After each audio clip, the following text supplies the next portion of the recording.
정용실의 뉴스 브런치.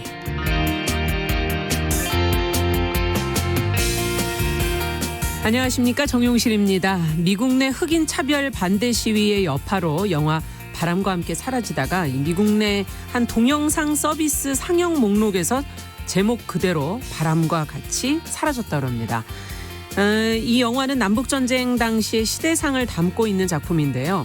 이 미국 남부의 차별과 노예 제도를 미화한다 하는 그런 비판을 받던 작품이죠. 특히 흑인 노예들의 삶을 행복해 보이도록 묘사했다 하는 그런 지적이 많은데요. 그러고 보니 우리나라에서도 미투 운동, 페미니즘 이런 바람이 불면서 과거에 사랑받았던 소설이나 영화 또 남성 예술가들이 재평가되는 그런 분위기가 있었습니다. 예술에는 자연스럽게 시대가 녹아들어 있는데요. 여기에 어떤 고민을 담아냈는가는 작품의 수명을 좌우하는 중요한 잣대가 되고 있습니다. 사회의 변화 흐름 속에서 지금은 맞고 그때는 틀린 것 혹은 그 반대도 될 수 있는 게 예술 작품의 운명이라는 생각이 드네요. 자, 6월 12일 금요일 정용실의 뉴스 브런치 시작하겠습니다.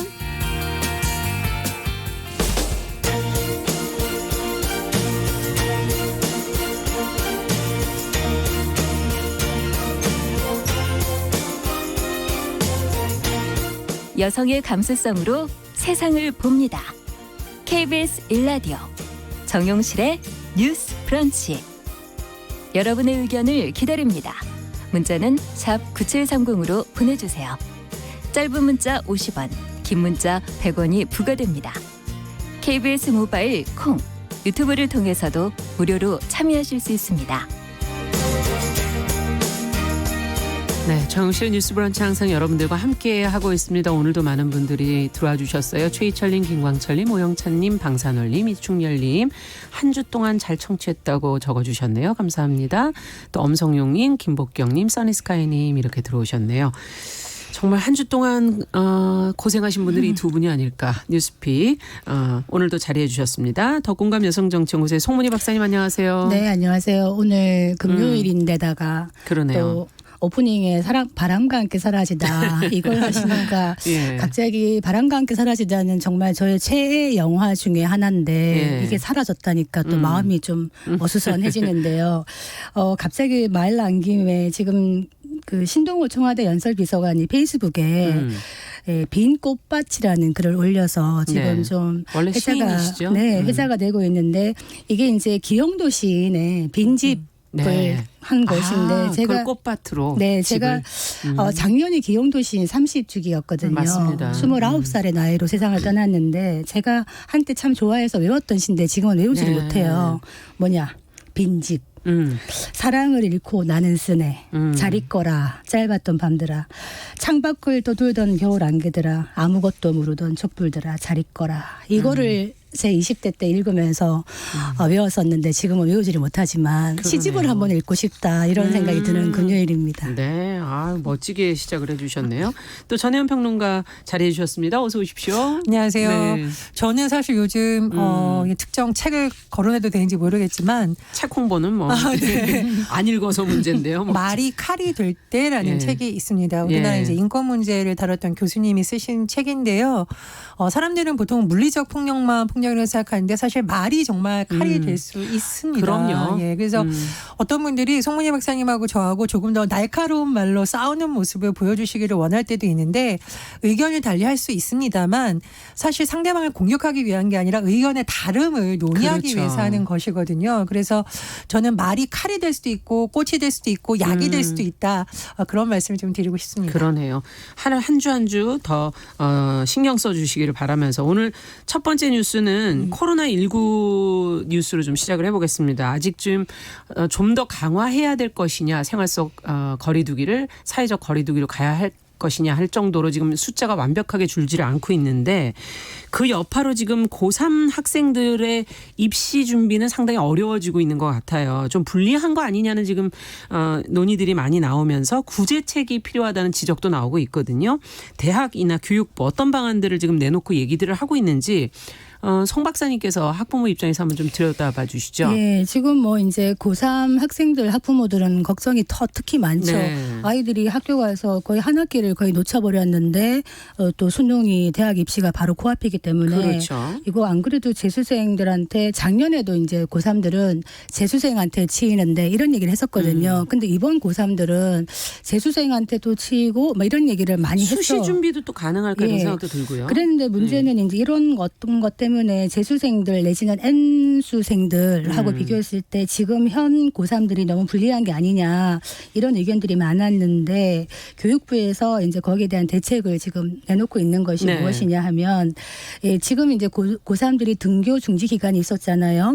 이런 학사 변동 사항을 확인할 수 있도록 이제 정보를 기재하겠다 이런 얘기를 했습니다. 네. 뭐냐 하면은 이제 고3들이 종합생활기록부라든가 학종 평가할 때 이 고3 지금 고3들은 등교 중지가 있었기 때문에 학사의 운영에 차질이 있었다라는 것을 알 수 있게 하는 것이죠. 기록해 준다. 왜냐하면은 사실은 그 블라인드 평가를 하기 때문에 학교생활기록부가 네.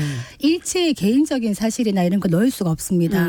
그렇지만은 이번 같은 경우에 코로나19라는 것은 특수한 상황이기 때문에 대학이 알 수 있도록 하겠다. 그래서 고3이 대입해서 불이익 받지 않도록 하겠다. 이렇게 얘기를 하고 있는데 사실은 어떤 방식으로 할 것인가에 대해서는 한국대학교육협의회가 있습니다. 거기랑 더 논의를 해야 된다. 왜냐하면은 지금 고3에 대한 배려도 필요하지만 재수생이나 N수생과의 또 역차별 논란이 있을 수 있기 때문에 조금 더 구체적인 거는 한 7월 말 정도까지는 나오지 예. 않겠나 싶은데요. 가능한 빨리 나오는 것이 준비를 하는 데는 도움이 될 것 같긴 그렇습니다. 한데요. 예측 가능성을 빨리 줘야 되는데 7월도 이제 금방이거든요. 그럼요. 그래서 지금 벌써 이제 교육부가 이런 얘기를 하고 있으니까 각 대학들이 속속 응답을 하고 있어요.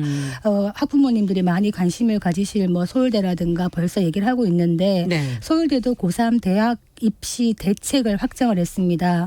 그래서 뭐냐 하면은 지금 그 학부모님들은 많이 아실 텐데 지역 균형 선발 뭐 이런 게 있어요. 예.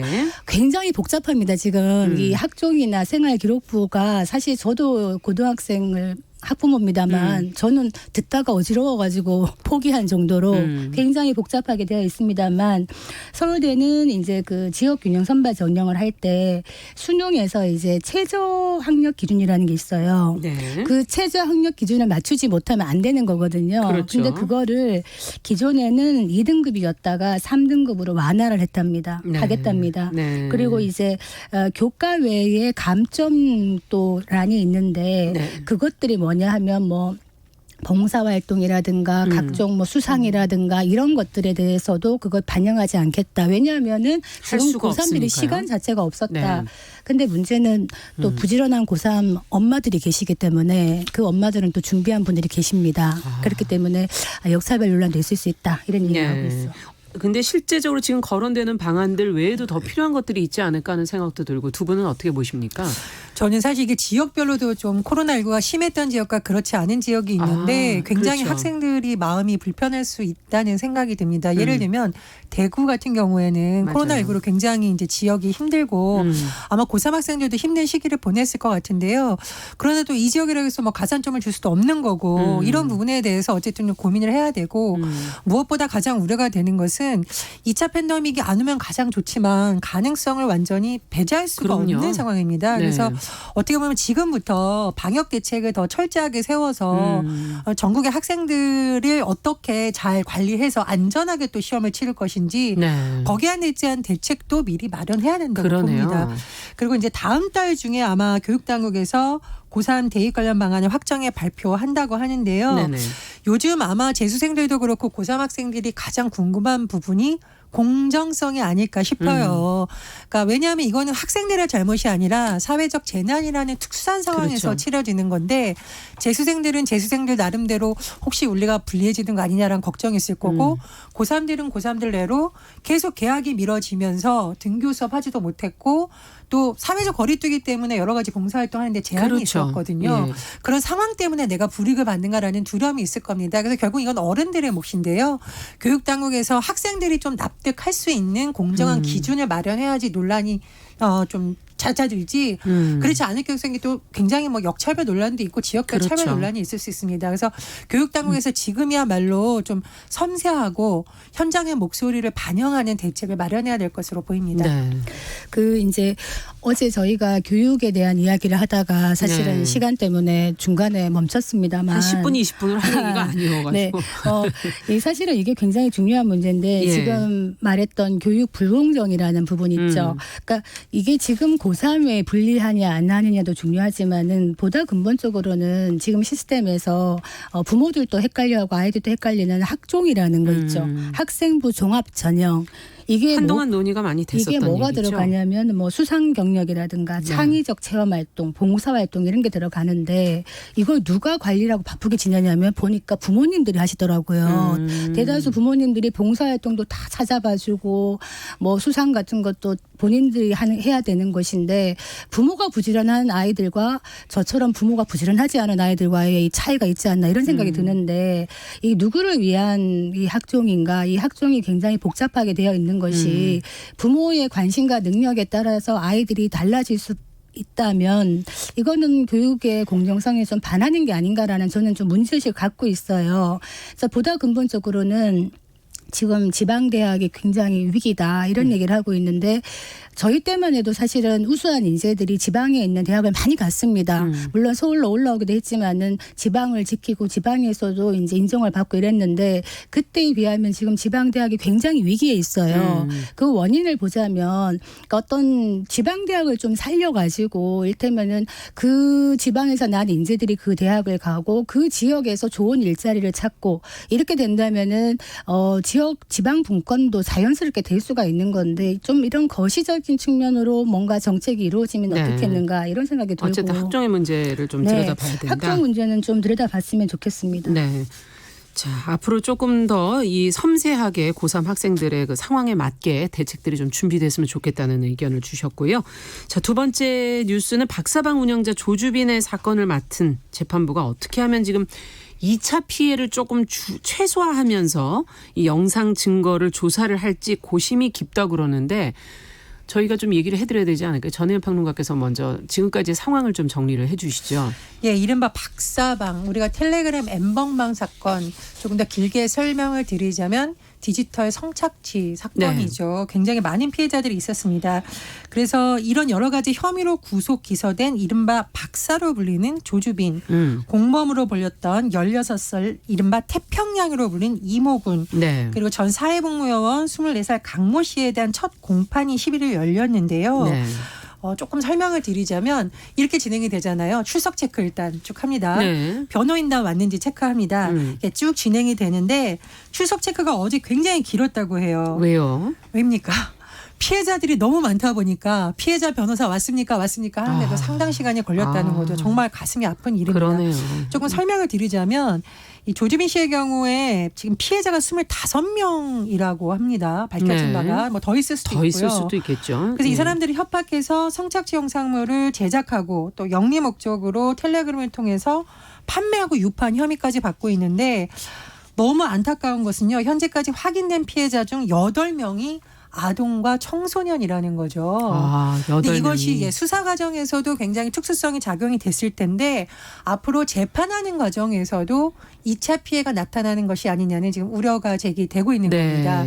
일단은 이제 검찰이 이제 공소 사실을 쭉 진술을 하는데요. 이 사람이 어떤 혐의가 있고 어떤 피해를 발생시켰다라고 하는데 어제 법정에서 거의 뭐 이걸 비공개로 진행이 됐다고 해요. 네. 그러니까 이제 재판부하고 뭐 일부 정말 참석자들만 놔두고 방청객이라는 나머지는 다 나갔다는 거죠. 왜냐? 그렇군요. 이 사실 자체가 피해 사실을 너무 자세하게 얘기한다거나 신원이 특정될 수 있잖아요. 그렇죠. 그래서 정말 재판에 꼭 필요한 사람들만 비공개로. 남았다는 비공개로 됐습니다. 문제는 뭐냐면 재판부가 지금 이 영상 증거물을 어떻게 다룰지에 대해서 고민이 굉장히 많다고 증거를 합니다. 서로 제출을 하게 되는 거죠. 그렇죠. 근데 이 증거물이 성착취 피해물 동영상이 될 수가 있잖아요. 예.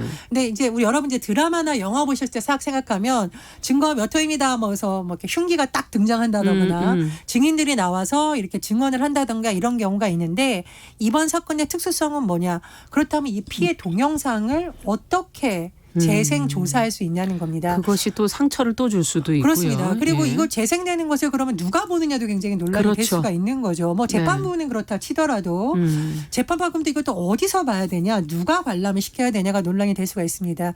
그래서 피해자 측 변호사들은 법정이 아닌 곳에서 예를 들면 판사실에서 이렇게 하면 어떻겠냐는 의견을 낸 것으로 알려졌는데요.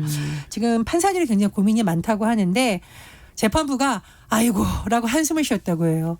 왜냐하면 법적으로 이 당사자 외에 비공개로 하는 것이 맞기는 한데 그러니까 피고인도 퇴정한 상태에서 맞는 것이 맞느냐. 좀 논란이 될 수 있다는 왜냐하면 피고인의 거죠. 방어권 때문에. 그렇죠. 방어권 그렇죠. 때문인 거죠. 법적인 것 때문에. 예, 이게 법리상 굉장히 어려운 부분이 있는 거고 그래서 지금 재판부는 가능하면 최소한의 인원으로 법정에서 하는 방안은 어떤가라고 고심을 하고 있다라는 겁니다. 또 다른 문제는 뭐냐. 증인이 나와서 증언을 할 경우죠. 네. 그런데 이것이 성범죄 사건이라던가 아동폭력 사건의 경우에는 가해자와 피해자가 같은 공간에서 있는 경우에 그것도 고통이죠. 피해자들이 엄청난 고통이 발생하고요. 네. 가해자들에게 본인의 얼굴이 노출된다던가 그렇죠. 목소리를 들려주는 것만으로도 저 사람이 나중에 나에게 누군지 알고 보복을 하는 그렇죠. 것이라는 극도의 공포감이 예. 생긴다고 해요. 그래서 뭐 화상 증언도 검토하고 있다고 하는데 이것도 이제 피해자가 화상 증언실에서 하면 얼굴이 더 노출되는 건 아니냐라는 겁니다. 그러니까요. 그래서 이제 예. 증거물이라든가 증인신문 같은 데에서 재판부가 굉장히 고민을 하고 있다라고 하는데요. 재판부가 25일 두 번째 공판을 25일. 연다고 하는데요. 네. 어떤 방식을 채택할지 피해자에 대한 2차 피해를 얼마나 최소화할 수 있지가 재판부의 고민인 것으로 보입니다. 네, 이런 고민은 좀 필요한 고민이 아닌가 하는 생각이 들고 예전에 저희가 방송해 드렸던 그 고 구하라 씨에 대한 그 2차 가해 논란을 그때 일으켰다고 보는 그런 판결에 대해서도 거센 비판을 받은 그런 전례가 있지 않습니까? 재판부는 이런 부분에 좀 조심스러워야 되는 건 당연한 게 아닌가 하는 그런 생각도 드는데요. 어떻게 해야 될까요? 그럼 두 분이 보실 때 법적으로 문제가 없으면서. 사실은 예. 이 영상 증거를 어떤 증거로 사용하려면은 재생해서 청취하거나 시청하는 방법밖에 없어요. 예. 그렇기 때문에 판사는 적어도 판단을 해야 되기 때문에 봐야 된다라는 게 사실은 법적인 중론이고 네. 고 구하라 사건 때도 우리가 왜 오덕식 판사 꼭 봤어야 됐느냐 예. 이런 비판을 많이 했었는데 그 당시에도 변호인이 2차 가해 우려가 있다 이래가지고 법정에서는 보지 않고 그 오 판사가 단독으로 개인으로 봤다 그래요. 그랬는데 그조차도 또 법조계에서는 굳이 판사가 개인적으로 영상을 보지 않아도 충분히 양형을 판단할 수 있었다라는 또 견해도 있기 때문에 사실은 굉장히 어려운 지점입니다. 그러네요. 그런데 문제는 뭐냐 하면 지금 재판부는 일단은 성인지 감수성 부분에서는 훨씬 많이 나아진 것 같아요. 네. 예를 들자면은 그 재판을 받으면서 검찰이 공소요지를 진술하는 게 있어요. 네. 그 과정도 비공개로 했답니다. 그렇기 때문에 그 과정에서 또 2차 가해를 피했다는 것이고 당시에 그 고 구하라 사건 때는 그 오 판사가 판결문을 낭독하면서 네. 그 어떤 뭐 만남 피해자와 가해자의 만남 뭐 동거 사실 성관계 관련 내용을 다 판결 요지를 읽었다는 거예요. 그래서 또 이것도 2차 가해가 아니냐 이런 게 있었는데 이번 재판부는 그런 건 좀 피하지 않겠나 이런 생각이 듭니다. 네. 어떻게 보세요? 저는 옛날에 법조 이제 담당 기자일 때 재판에 이제 기자들이 들어가서 재판을 보거든요. 근데 성범죄 사건이 아닌 형사 그 재판인데도 그리고 이 사건의 핵심 증인인 분이 아니에요. 그냥 이제 기소가 된 사람의 집에 가정부로 일하시던 분이 뭐 뇌물 사건과 관련해서 그 뭐 증언을 하러 나오셨나요? 예, 뭐 그런 카페트가 네. 실제로 집에 있었냐 뭐 이런 걸 답변하러 나오셨는데 이분이 증인서로 나왔는데 손을 너무 떠는 게 멀리서도 보일 정도로 너무 무서운 겁니다. 사실은 본인이 피고인도 아닌데도 직접 피해자가 아닌데도 법정에 처음 가보시는 분들은 그렇죠. 그렇습니다. 심지어 예. 뭐 경찰서 문 앞만 지나가도 가슴이 떨린다는 분들이 있거든요. 근데 이 법정에 성범죄 피해자가 선다라는 것은 사실은 어마어마한 용기가 필요한 것이고요. 특히 이 불법 동영상 같은 경우에 문제는 뭐냐면 동영상의 특성상 목소리라던가 어떤 특성 있는 신체적인 특징이 나타날 수가 있습니다. 그러니까 굉장히 개인의 프라이버시가 침해될 확률이 높은 거죠. 네. 그래서 아마 재판부가 더 고민을 해야 된다고 보고요. 지금 텔레그램 사건을 비롯한 여러 가지 성착취물 어떤 피해자들이 목소리 변조를 굉장히 원한다고 해요. 안 드러났으면 좋겠는 그렇습니다. 거군요. 그리고 신분이. 이제 그 중간에 협박했던 사람들이 전화를 걸어서 아마 신원을 파악해서 협박한 경우가 있기 때문에 그 많은 피해자 중에 누가 증언을 했는지를 특정할 수 있을 거라고 생각을 한다는 거죠. 그래서 이 뭐 아마 목소리 변조 시스템이 지금 법원에 제대로 되어 있는데도 조금 논란이 되어 있고요. 그렇죠. 화상 증언실도 예상보다는 있기는 있긴 합니다만 굉장히 적다고 합니다. 그래서 이제 성범죄 피해자들이 사실 피해자인데도 굉장히 두려움을 갖고 또 다른 가해가 되지 않기 위해서는 재판부의 성인지 감수성도 중요하지만 증언 과정에서 용기를 낼 수 있도록 용기를 내라고 강요할 것이 아니라 제도적인 장치. 안전할 수 있는 제도적인 그렇죠. 장치를 마련해야 된다. 용기를 내라고 강요할 수 있는 문제가 아니라는 겁니다. 그렇습니다. 그래서 일부 재판의 경우에는 피해자들이 나타나지 않는 경우도 있거든요. 그래서 그런 부분에 대해서가 좀 보완돼야 된다고 보고요. 또 하나는 제가 이제 이거는 언론 기사에 나왔던 내용인데 최근에 그 디지털 성범죄 피해자 관련해서 모 지방법원에서 이제 판결 관련해서 이렇게 법정이 열렸는데 한 피해자가 방청석에 앉아 있었던 겁니다. 그리고 이제 그날 증인으로 채택되지 않은 상황이었는데 이 피해자가 손을 들었다는 거예요. 제가 나가서 증언을 해도 되겠습니까? 그래서 재판부가 기회를 줬는데 사실 변호인은 걸 하지 말라고 했다고 합니다. 2차 가해를 받을 수가 있다. 근데 이분이 조심해라. 이렇게 얘기했다고 해요. 내 피해 사실을 공소장에 적힌 종이 한 장 정도로 여기지 않았으면 합니다라고 정말 용기를 내서 증언을 했는데 증언을 하는 내에 손발이 떨고 울먹울먹거렸습니다. 그런데 재판부가 이렇게 얘기했다고 합니다. 당신 잘못이 아닙니다. 법정에서 직접 진술해 주셔서 감사합니다. 저는 이 재판부의 말 한마디 때문에 피해자가 그래도 얼마나 내가 용기를 낼만 했구나라고 위로를 받았을지 한번 생각을 해보게 됩니다. 그래서 제도적 시스템도 중요하고요. 이 피고인들이 재판부를 보면서 내가 믿어도 되는지에 대해서도 아마 판단할 겁니다. 그래서 그 과정에서 법원의 세심한 배려, 그렇죠. 피해자가 가해를 입지 않도록 문제. 최선을 다하는 모습을 보여주는 것도 매우 중요하다고 봅니다. 그 저번에 그 고 구하라에 대한 이야기를 했는데 이번에 21대 국회에서도 구하라 법안을 다시 제출을 한다 그래요. 그렇죠. 20대 때 막혀버렸어요. 법사위에서. 그런데 사실 부모가 자녀를 제대로 부양하지 않았으면서 나중에 나타나가지고 사망한 다음에 이렇게 친부나 친모가 타가는 불합리한 이런 현실을 좀 없애면 좋겠다. 이 법안이 꼭 통과가 됐으면 좋겠다 싶은데요. 그 현저히 게을리 부양 의무를 하지 않았던 부모들은 네. 나타나서 자녀에 대한 이런 돈을 타가는 것 이걸 좀 막아야 되지 않겠나 이런 생각이 듭니다. 네. 자, 정용실의 뉴스 브런치 더 공감 여성정치연구소의 송문희 박사, 전혜연 시사평론가와 함께 뉴스픽 진행하고 있는데요. 마지막 뉴스로 서울시가 지금 취약계층의 반려동물 양육 관련 실태조사를 했다고 해요. 그리고서 지금 관련 복지 사업을 강화하기로 했다고 하는데 관련 내용을 좀 전혜연 평론가께서 어떤 내용이 있는지 좀 소개를 해 주시겠습니까? 예전에 우리가 애견 이런 말씀인데 요즘은 반려동물. 그렇게 표현하네요. 예, 네. 우리의 삶을 같이 살아가고 있는 동물이라는 개념인데요. 서울시에서 기초생활수급자, 차상위 계층, 독거노인, 장애인 600명 정도를 대상으로 반려동물 양육 실태 조사를 했습니다. 네. 근데 성별이라던가 이런 차이도 있었지만 중요한 것은 연령별로 차이가 있었어요. 네. 왜 키우냐고 물었는데 20대에서는 동물을 좋아해서라는 게 이제 절반 정도로 가장 많았는데 70대와 80대에서 가장 많은 답변은 외로워서라고 합니다. 그러니까 이건 단순히 기호의 문제가 아니라 굉장히 중요한 정신적 어떤 반려의 개념이 그러네요. 들어가는 거죠. 예. 반려동물로 인한 긍정적 효과는 책임감이 는다던가 외로움이 주는 것, 또 긍정적 사고, 스트레스 감소 이런 부분이 있었다고 합니다. 조금 좀 살펴봐야 되는 부분은 반려견 양육을 위해서 월간 지출하는 비용이 평균 13만 8천 원 정도라고 하는데요. 네. 취약계층이라고 해서 돈이 더 많이 들어가는 것은 아니지만 이런 비용을 감당하기 위해서 이런 계층에서는 생활비를 줄인다. 그렇죠. 생활비를 줄인다라는 응답이 37.7%예요. 10명 중 4명 정도는 정신적으로 상당히 필요할 것 같긴 한데요. 그렇습니다. 예. 그래서 또 이 사람들이 그럼 어떤 제도를 원하냐 봤더니 역시나 의료비라는 답변이 30.1%로 가장 많았고요. 동물병원 진료비를 표준화한다던가 공공수의병원을 개설하면 좋겠다 이런 안이 나왔다고 합니다. 서울시에서 이제 여러 가지 제도를 검토해서 마포구라던가 서대목로 이렇게 반려동물을 기르는 취약계층을 대상으로 여러 가지 반려동물 복지 사업을 강화한다고 하는데요.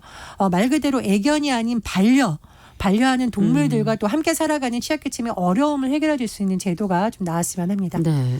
자, 어떻게 보시는지 또 이 반려동물이 참 중요한 존재인 것 같은데도 복지 비용이 안 그래도 부족한 상황에서 과연 이렇게 하는 게 또 맞느냐 이런 이야기를 하시는 분들도 반드시 있고요.